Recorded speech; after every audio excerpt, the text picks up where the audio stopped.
12वी झाली आणि त्यानंतर ॲग्री डिप्लोमा केला. घरच्यांचं मत होतं आता चांगली नोकरी करायची, पण शिवाजी चव्हाण यांनी मात्र ठरवलं होतं की शेतीच करायची. 12वी नंतर ॲग्री डिप्लोमा झाला 2 वर्षाचा. त्यानंतर मी शेतीची आवड असल्यामुळे मी शेतीत नवीन प्रयोग करत झालो. घरच्यांचं मत होतं शेती नको नोकरी बरी, पण 26 वर्षापूर्वीच शिवाजी चव्हाण यांनी आपल्या शेतात मल्चिंग पद्धत वापरायला सुरू केली आणि शेतीला सुरुवात केली. व्हेजिटेबल सगळं क्रॉप घेतलं होतं आम्ही, पण त्याचा त्रास व्हायला म्हणजे क्लायमेट साथ देत नव्हतं आणि ते व्हेजिटेबल कसं 2.5-3 महिन्याचं क्रॉप परत ते झाल्यानंतर परत आणि नवीन रोटेशन मशागत करा नवीन, ह्यात अडचणी यायला आणि नावाना महागाई वाटत त्या पट्टी ते रेट वाढत ना. मग ह्याला म्हणलं बगल फाटा देऊन आपण काय ते फळबागा उडूया. गेली 15 वर्ष ते पालेभाज्या विकतात. वातावरणातील बदल आणि मॅन पॉवरला लागणारा पैसा यामुळे सध्या ते ड्रॅगन फ्रूटची शेती सुद्धा करत आहेत. ड्रॅगन फ्रूट हे कसं आहे कॅक्टस वर्गातलं पीक आहे आणि ह्याला पाणी कमी लागते, रोगराई एकदम कमी यायची आणि वन टाइम फक्त इन्व्हेस्टमेंट आहे. एकदा इन्व्हेस्टमेंट केल्यानंतर तुमचं 15 ते 20 वर्ष त्याचं लॉंग टर्म चालते. त्याचा काळ घालायचा खर्च नाही ना, एकदा इन्व्हेस्टमेंट करायची. बघायला गेलं तर फक्त शेती केली नाही तर यामधून लाखोंचा नफा सुद्धा त्यांनी कमवलाय. वर्षातून 5 ते 6 महिने ड्रॅगनच्या फळातून चांगलीच कमाई होते असं ते सांगतात. त्या ब्लॉगच सांगतोय मी 1.25 एकराचा या वर्षी 15 टनाचा आमचं टार्गेट आहे. 15 टन निघू शकतो आता मिनिमम. आता काल अखेर 2 टन 650 किलो झाला, आज 1.5 टन माल निघाला. तर या 15 टनातून किती फायदा होईल? 15 टन मिनिमम तुम्ही धरलं 70 रुपये रेंज धरली तर 10 लाख रुपये आसपास होईल. 10 लाख रुपये राहिले तर समजा 1.5-2 लाख रुपये खर्च झाला तर 8 लाख रुपये तर प्रॉफिट. एकदा हे झाड लावलं तर 15 ते 20 वर्ष याची लाईफ आहे. एका पोल पासून आपल्याला 40 ते 45 फळं नक्कीच मिळतात. ड्रॅगन मध्ये का नाही 2 पद्धती आहेत. एक ट्रेलिज पद्धत. ट्रेलिज पद्धत म्हणजे असे अखंड जे असते लाईन असते आणि त्याच्यात तारा 2 तारा वाढलेल्या असतात आणि त्याच्यात रोप संख्या दुप्पट बसतात. आणि ही पोल पद्धत आहे. पोल पद्धतीमध्ये त्या संख्या कमी बसतात, पण सगळ्यात दोन्हीतलं कम्पेअर केलं तर पोल पद्धत सिस्टीम चांगली, कारण याला 4ही बाजूनं सूर्यप्रकाश मिळतोय आणि काम करायला सुटेबल आहे. आणि ती जी ट्रेलीच कसं असतं 2 बाजूने फक्त त्याला सूर्यप्रकाश मिळतोय आणि पडली लाईन तर अक्कड लाईन पडत्या, तर हे पडला तर एक पोल पडतोय. शिवाजी चव्हाण यांनी आपल्या शेतात पोल पद्धतीनं ड्रॅगन फ्रूट लावले आहेत. यावर वादळी वाऱ्याचा अजिबात इफेक्ट होत नाही, झाला तर फक्त 1% आणि म्हणूनच हे पीक चांगला नफा देतं. नोकरीच्या मागं न लागता तुम्ही आता नोकरीमध्ये 8 तास राबताय. 8 तास राबून तुम्हाला किती 12 ते 15,000 हे येतात पगार येतात. इथे तुम्ही 8 तास राबा ना, सोनं पीक होतं येतं.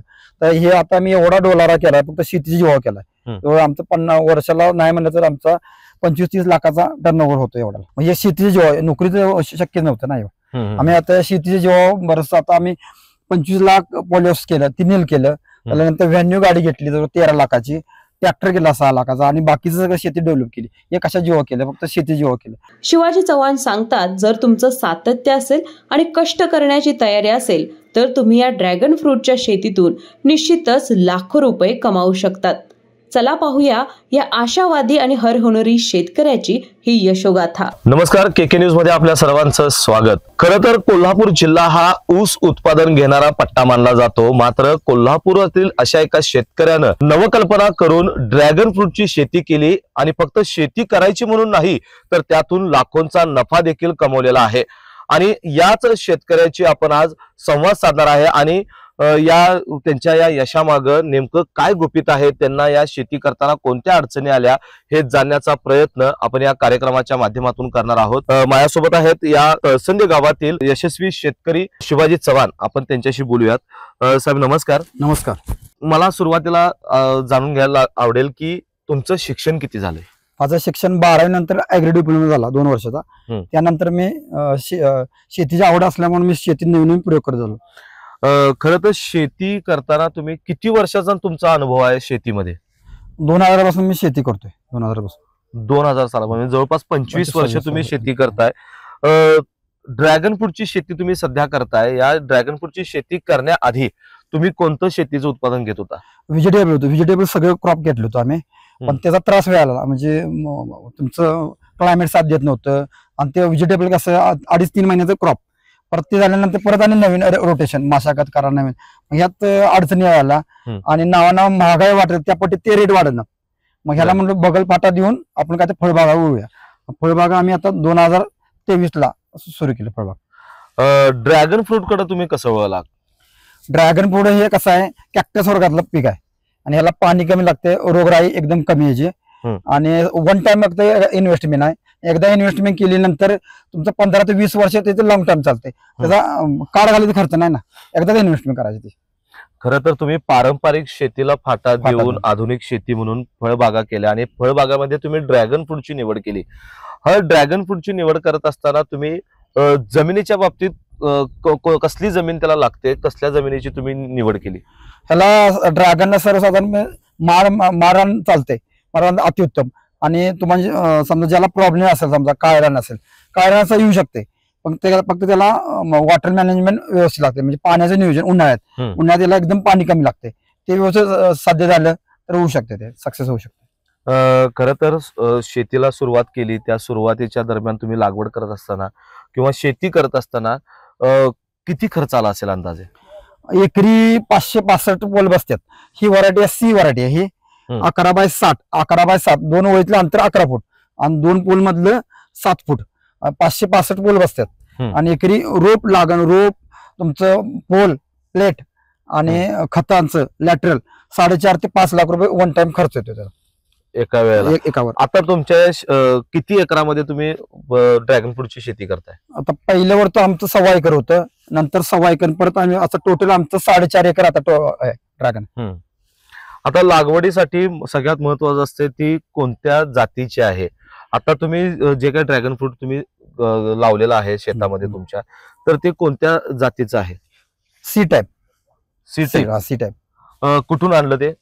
हे आमच्या मित्रानं डेक्कन एज्युकेशन मधून आणलं होतं, हैदराबादून आणलं होतं, तिथून आम्ही घेतले, तिथून वराडी आणली होती. आता त्याच आम्ही आता रोप स्वतः तयार करून वाढवलीच.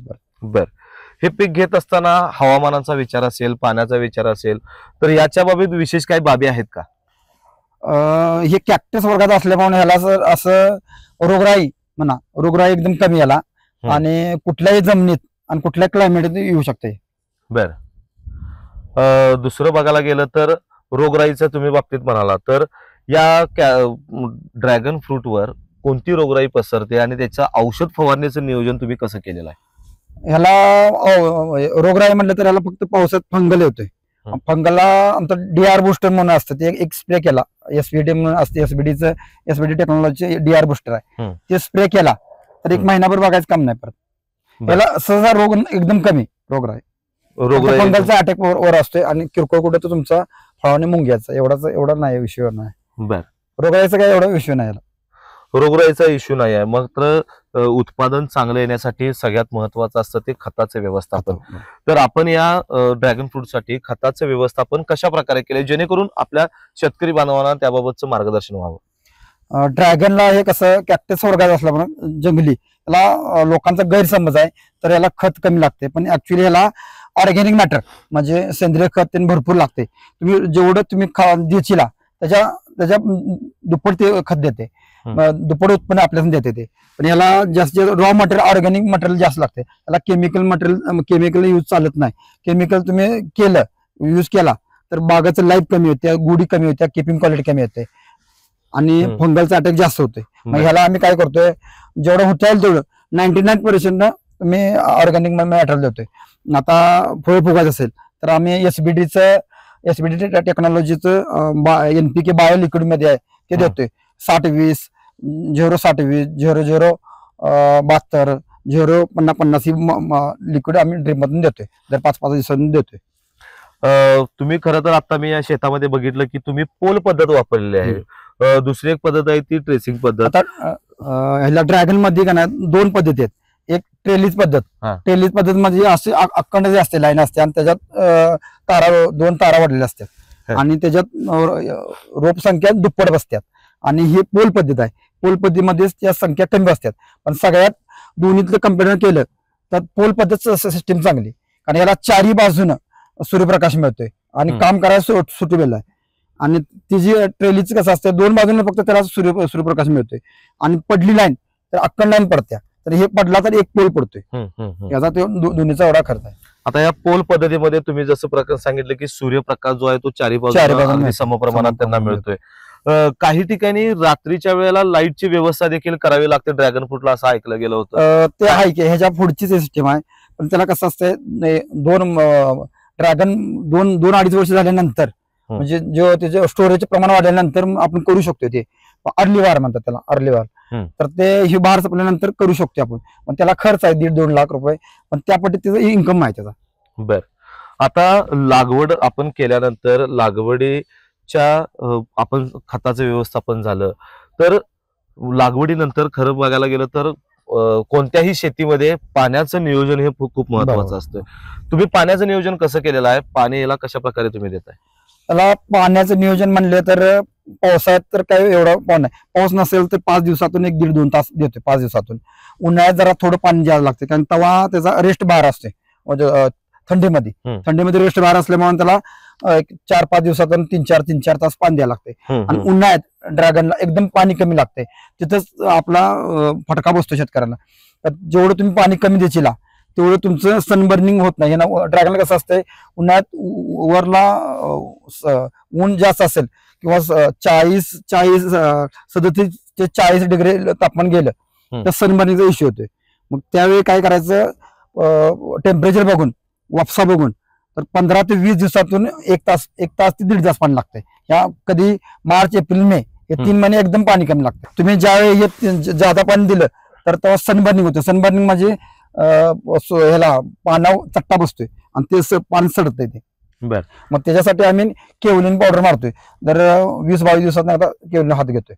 बरं, त्याचा काय परिणाम होतोय? त्याचा सूर्याचा काय म्हणजे उन्हाचा काय इफेक्ट, पूर्ण हे होते, पांढरे होते पूर्ण पान. बरं, आता तर खरं तर यामध्ये खताचं व्यवस्थापन, पाणी व्यवस्थापन हे सगळ्यात महत्वाचं आहे.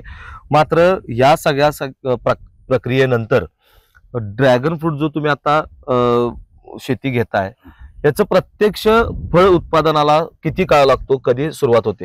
आता याचं कसं आहे, एक तर वर्षभर प्लांटेशन करू शकतो आपण, जूनला करू शकतो, कधी करतो. पण पहिला तर तुम्ही जानेवारी-फेब्रुवारी प्लांटेशन केलं, तुम्ही जानेवारी तर पहिला जून सोडून 2 जून येतोय. म्हणजे याला कालावधी 15-16 महिने कालावधी लागतोय.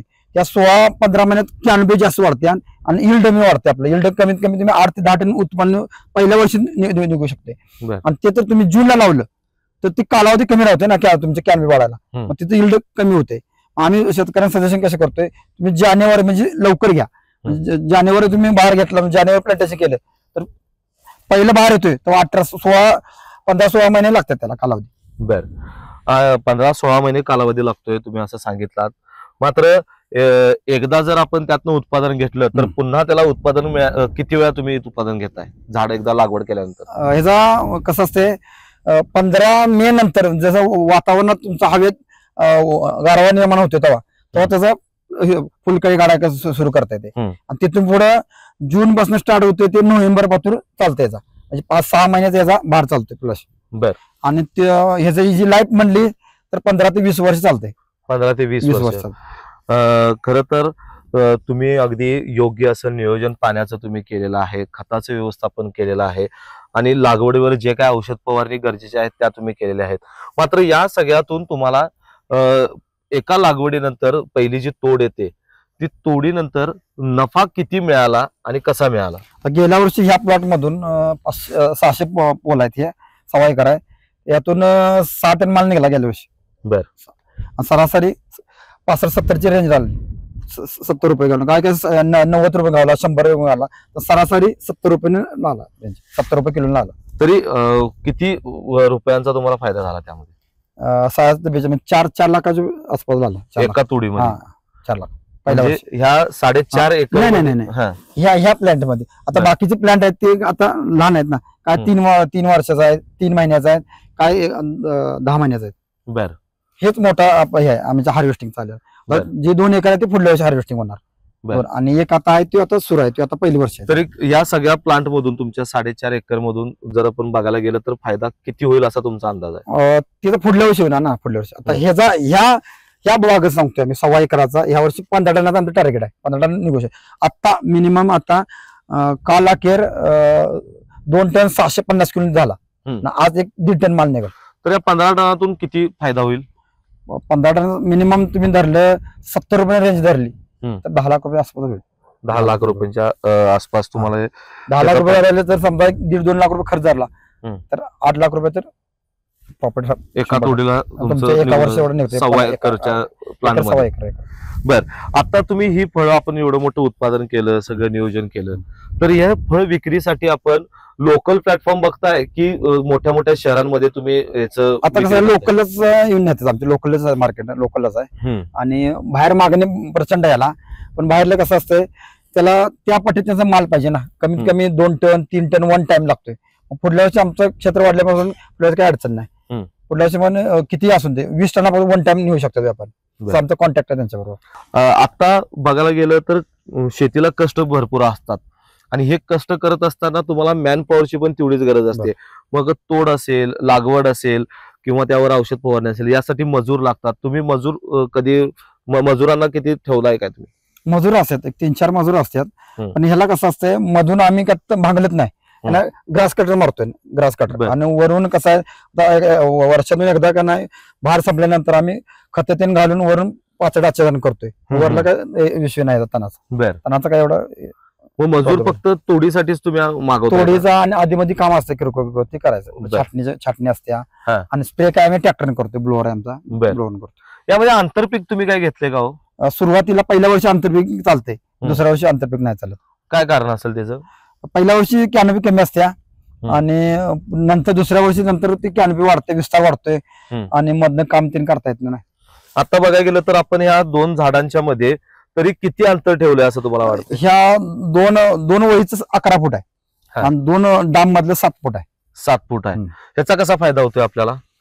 या फायदा म्हणजे ह्या लाईन मधून त्या लाईन जाता येते आपल्याला आणि पूर्ण याला 4 बाजूने सूर्यप्रकाश मिळतो. म्हणजे यांच्यामध्ये तुम्ही 11 फूट असं अंतर ठेवलंय पोल सिस्टीम असल्यामुळं आणि याच्यामध्ये 7 फुटाचं ठेवलंय जेणेकरून संपूर्ण झाडाला सूर्यप्रकाश मिळावा असं तुमचं एक म्हणणं आहे. आणि कॅनोपी समान राहतात 4 बाजू. कुठलं कॅनोपी झाडाची जी ग्रोथ आहे 4 बाजू समान राहतात सूर्यप्रकाश मिळावा. आता सगळ्यात महत्वाचा प्रश्न, तुम्ही एक यशस्वी शेती केली, नवकल्पना तुम्ही आणल्या, आधुनिक शेतीकडे, पारंपरिक शेतीला तुम्ही फाटा दिला आणि आधुनिक शेतीकडे वळाला. मात्र हे सगळं करत असताना तुमच्या कुटुंबाचा तुम्हाला कसा पाठिंबा मिळाला? माझ्या कुटुंबात माझं भावाचं आणि आईचं लय सहकार्य आहे. त्यांचं म्हणजे वेळोवेळी त्यांच्या सहकार्यामुळे आता इथपर्यंत पोहोचलो आम्ही. बर, म्हणजे आमच्या खांद्याला खांदा लावून देतात. त्यांचा या शेतीमध्ये किती म्हणजे ते येतात किंवा किती त्यांचा वाटा? 100% त्यांचा वाटा आहे. बर, आता जर बघायला गेलं तर तुम्ही हे यशस्वी शेती केलात, भविष्यात आणखीन कोणते नवीन प्रयोग करण्याचा तुमचा विचार आहे का? आता ह्याच्यातच आम्ही स्ट्रगल करायचं म्हणतो. ह्यातच कसं यील्ड वाढेल.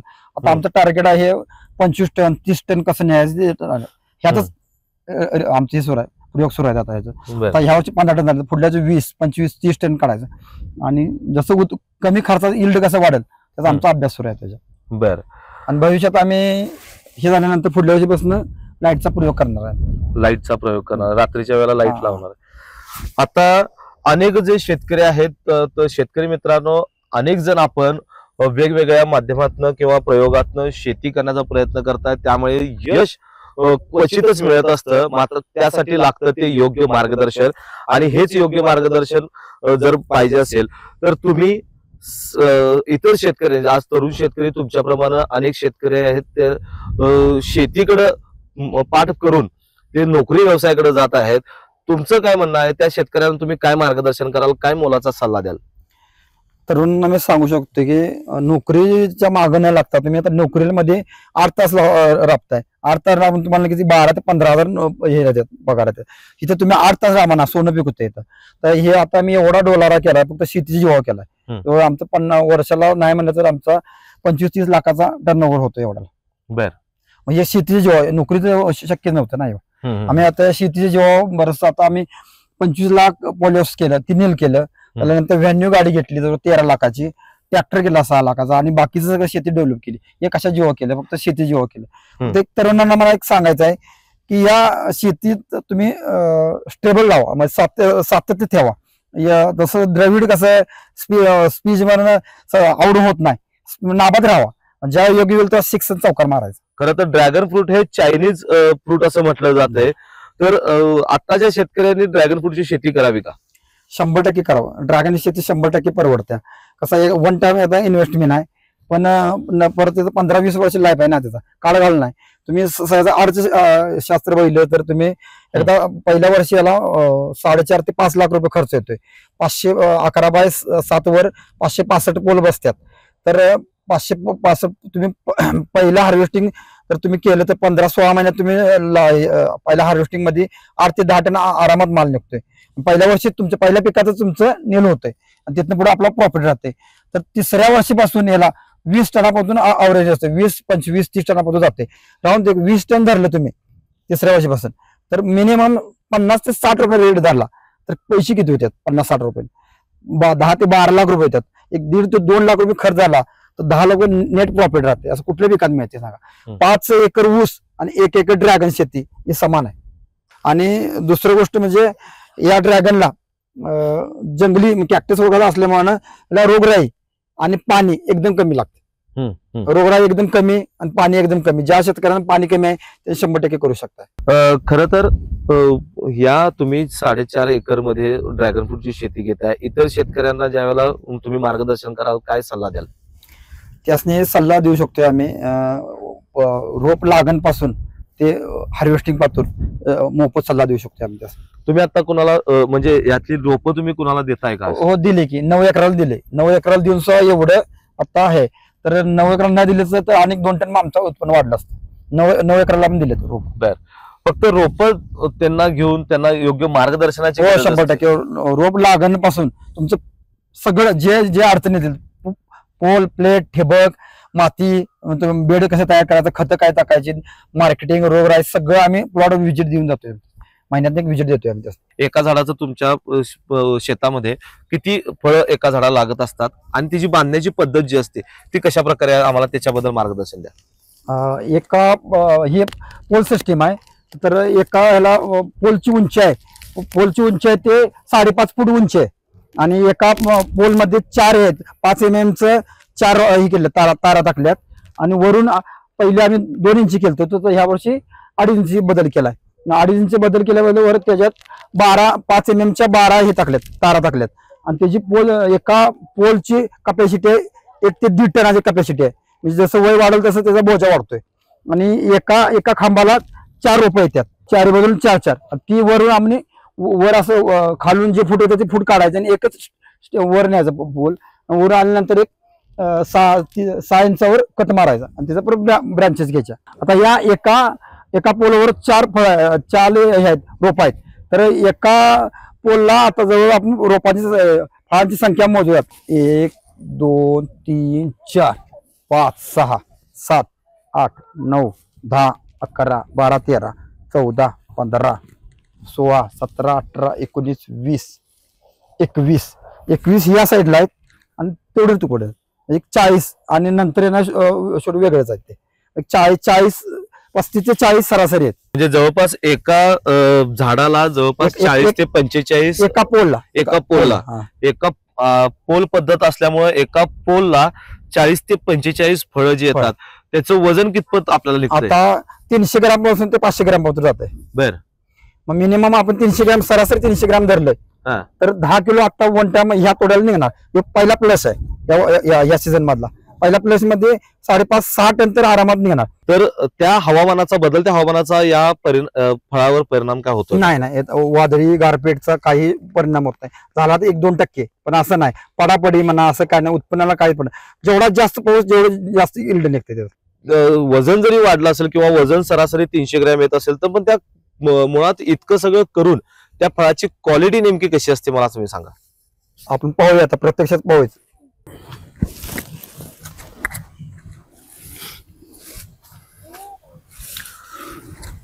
हे पूर्ण वाढ झालेलं फळ म्हणायचं का?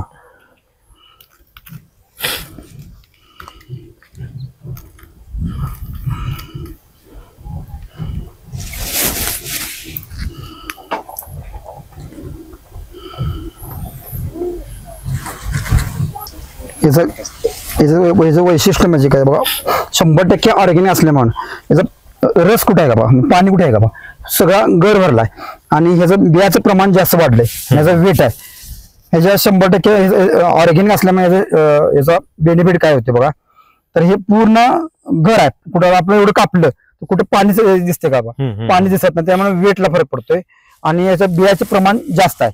आणि हे जी साल आहे का, हे सालीचा हिवा थिकनेसपणा जास्त आहे. आणि याचा कलर बघितला तर आपण एकदम रक्तासारखा कलर. आणि जे किपिंग क्वालिटी 100% ऑर्गॅनिक असल्यामुळे किपिंग क्वालिटी कमीत कमी 8 ते 10 दिवस फळ काहीच होत नाही. भविष्यात काय वाटते, ड्रॅगन फ्रूटची दर स्थिर राहतील की वाढत जातील? स्थिर समजा भविष्यात 50 रुपये लागली किती वाढून देत, पण याचा सक्सेस रेशो कमी आहे. कारण माणसं जेवढं तुम्ही शिस्त करशील त्या पट्टीत उत्पन्न देते. ड्रॅगन लावलं 2-3 महिन्यात 4 महिन्यात जायचं असं नाही. तुम्ही जेवढं तुम्ही शिस्त प्रॉपर करशील, 1 रुपया घातलं तर ते 5 रुपये देते आपल्याला. याला समजा भविष्यात 50 रुपये रेट धरायचा, तर तिसऱ्या वर्षीपासून 20 टन माल, 20 ते 25 टन माल निघतोय. 50 रुपये मिनिमम धरा, कमीत कमी 50 रुपये धरा, तर 10 ते 12 लाख रुपये कुठे जायत नाही. एवढं कुठल्या फळबागात मिळते. आणि नंतरच इन्व्हेस्टमेंट काय आपली परत काय नसतं, त्याला 1-1.5 लाख रुपये खर्च केला झालंच. बाकीचं काय, एकदा लावलं 15-20 वर्ष चालतात. किती वर्षांमध्ये एकदा तोड येते? वर्षातून एकच भार असतो. म्हणजे 15 मे पासून जसं वातावरण क्लायमेट चेंज होतंय, 15 मे पासून याचं काळ्या सुरू होतात. तिथून कसं होतं तर नोव्हेंबर पासून 15 नोव्हेंबर ते एंड पासून हंगाम असतो. तिथनं पुढे रेस्ट पिरियड असतोय. त्यामध्ये खतं घालायची आणि त्याचे रेस्टमध्ये काम करायचं. परत पुढल्या वर्षी सुरू होते. म्हणजे 6 महिने भार आणि 6 महिने रेस्ट असते.